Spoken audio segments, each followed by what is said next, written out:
Question है, समतल दर्पण पर लंबवत पड़ने वाली किरण का परावर्तन, यानी कि समतल दर्पण पर जो लंबवत किरण पड़ता है ना, उसका परावर्तन कैसा होता है।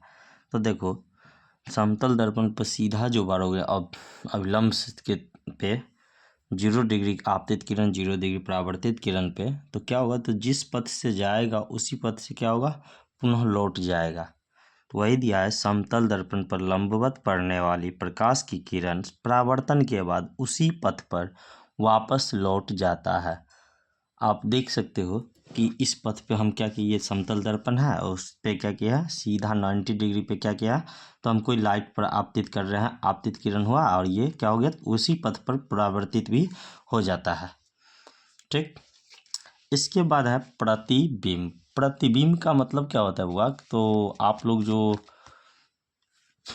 जैसे ऐना देखते हो, शीशा जिसको दर्पण में अपना चेहरा देखते हो, और जो प्रतिबिंब बनता है उसी को हम क्या करते हैं, सामने दर्पण में दिखाई पड़ता है। जो भी दिखाए दर्पण में पड़ता है वो क्या होता है, सारा के सारा चीज़ प्रतिबिंब। तो वही दिया है कि प्रतिबिंब किसे कहते हैं, तो किसी बिंदु स्रोत से आती प्रकाश की किरणें। क्वेश्चन है, प्रतिबिंब किसे कहते हैं, जवाब है किसी बिंदु स्रोत से आती प्रकाश की किरणें दर्पण से परावर्तन के बाद, दर्पण से परावर्तन के बाद जिस बिंदु पर मिलती है या मिलती हुई प्रतीत होती है। दर्पण से जब परावर्तित होगा किरण, तो कहीं या तो मिलेगा या मिलता हुआ क्या होगा, प्रतीत होगा। उसे उस बिंदु स्रोत का प्रतिबिंब कहते हैं। एक बार फिर दोहरा रहे हैं, किसी बिंदु स्रोत से आती प्रकाश की किरणें दर्पण से परावर्तन के बाद जिस बिंदु पर मिलती है या मिलती हुई प्रतीत होती है, उसे उस बिंदु स्रोत का प्रतिबिंब कहते हैं।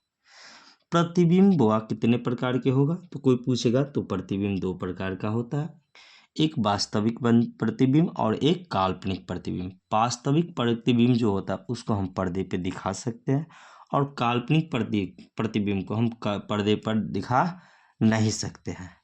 तो सबसे पहले बात करते हैं कि वास्तविक प्रतिबिंब क्या होता है, इसके बाद हम करेंगे काल्पनिक या आभासी प्रतिबिंब क्या होता है।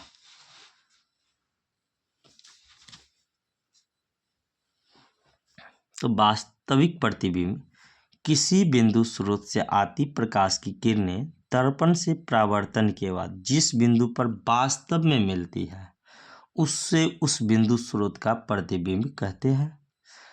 वास्तविक प्रतिबिंब को पर्दे पर प्राप्त किया जा सकता है। वास्तविक प्रतिबिंब जो होता है उसको हम क्या कर सकते हैं, तो पर्दे पे दिखा सकते हैं। दूसरा पॉइंट है, वास्तविक प्रतिबिंब वस्तु से हमेशा क्या होता है, तो उल्टा होता है। अगर वास्तविक प्रतिबिंब जो होगा हमेशा तुमको कैसा बनेगा, तो उल्टा बनेगा। इसके बाद है आभासी प्रतिबिंब।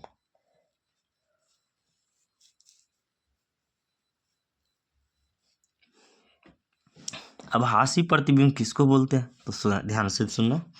किसी बिंदु स्रोत से आती प्रकाश की किरणें परावर्तन के बाद जिस बिंदु से आती हुई प्रतीत होती है, यहाँ मिलती नहीं है, कसम अइबे नहीं करती है या मिलवे नहीं करता है, बिंदु आती हुई प्रतीत होता है सिर्फ, तो उसे उस बिंदु स्रोत का क्या कहते हैं, तो आभासी प्रतिबिंब कहते हैं। आभासी प्रतिबिंब कहो या काल्पनिक प्रतिबिंब कहो। आभासी प्रतिबिंब को पूछ देगा वो कि क्या पर्दे पर हम दिखा सकते हैं, तो बोलेंगे आभासी प्रतिबिंब को पर्दे पर दिखाया नहीं जा सकता, और आभासी प्रतिबिंब जो होता है वस्तु की अपेक्षा हमेशा सीधा बनती है। इसके बाद है समतल दर्पण में। समतल दर्पण पे आप ध्यान दोगे तो एक चीज़ नोटिस किया होगा, आप दर्पण से जितने आगे हो सके सामने होते हैं उतना ही प्रतिबिंब दर्पण के पीछे दिखता होगा। तो कहने का मतलब हुआ कि समतल दर्पण में वस्तु दूरी और प्रतिबिंब दूरी क्या होता है, बराबर होता है।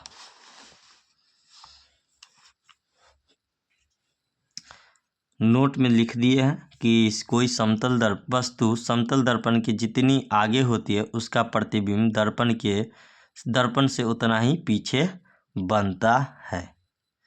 इसके बाद है पार्श्व परिवर्तन। तो पार्श्व परिवर्तन आप लोग क्या कर सकते हैं, तो स्क्रीनशॉट ले सकते हैं, हम आपको बता रहे हैं समझाते हुए। देखो पार्श्व परिवर्तन क्या होता है, जब हम कोई आईना देखते हैं तो आईना में सेम टू सेम आपका चेहरा, जब खुद को देखोगे आईना में तो क्या होता है, तो जो चेहरा आपका सेम टू सेम आपका चेहरा ही बनेगा। लेकिन जब ध्यान से आप देखोगे तो एक चीज़ का अंतर आपको दिखाई पड़ेगा। वो अंतर क्या होता है, जब आप दाहिने हाथ उठाओगे वास्तव में तो आपको लगेगा कि प्रतिबिंब में कौन सा हाथ उठ रहा है, बायां हाथ। और जब बायां हाथ उठाओगे तो क्या लगेगा कि दाहिना हाथ उठ रहा है। बस इसके अलावा आप कुछ फर्क नहीं कर सकते हो। तो यही होता है क्या, पार्श्व परिवर्तन। यानी कि जब हम अपने ही प्रतिबिंब को दर्पण में देखते हैं तो पाते हैं कि वह हर तरह से हमारे समान है, परंतु ध्यान से देखने पर एक अंतर का पता चलता है। अगर ध्यान से देखोगे तब वो भी पता चलेगा। और पता क्या चलता है, यदि हम अपना दाहिना हाथ उठाते हैं तो लगता है कि प्रतिबिंब बायां हाथ उठा रहा है। दूसरे शब्दों में वस्तु का दाहिना भाग जो होगा प्रतिबिंब का बायां भाग होगा, और वस्तु का बायां भाग प्रतिबिंब का दाहिना भाग दिखाई पड़ेगा। और इसी को हम क्या कहते हैं, पार्श्व परिवर्तन कहते हैं। अगर दोस्त हमारा वीडियो आपको अच्छा लगा हो तो हमारे वीडियो को लाइक कीजिए, कमेंट कीजिए और अपने दोस्तों साथी के साथ शेयर जरूर कीजिए। धन्यवाद।